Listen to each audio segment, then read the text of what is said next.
সেটার সাথেও আমি দাঁড়িয়ে থেকে ইনস্ট্যান্ট আমি যে কাজটা করে নিয়ে আসছি, আল্লাহ কিছু কিছু কাজের চোখে কি শান্তি দেয় বিশ্বাস করেন।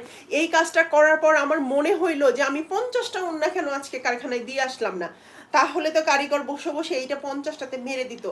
এত সুন্দর একটা ওড়না, ম্যাচিং কম্বিনেশনটা। এখন আপু যদি এই ওড়নাটা না নেয়, আমি তো মনে হবে, আমার কাছে মনে হবে যে আলহামদুলিল্লাহ, মানে আমি তাহলে এই ওড়নাটা আমি একদম যদিও এই ওড়নাটা আমরা প্রোডাকশন করব, আমি আমি একদম ওখানে থাকতেই আমি ডিসাইড করে ফেলছি যে না, কোনো কথা হবে না, জাস্ট এই ওড়নাটাকে প্রোডাকশনে দিতেই হবে, কারণ ডিজাইনটা এত বেশি সুন্দর হয়েছে।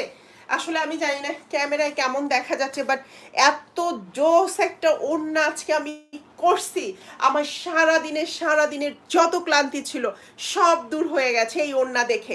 দেখেন আপনারা এখন বলেন ম্যাচিংটা কেমন হয়েছে।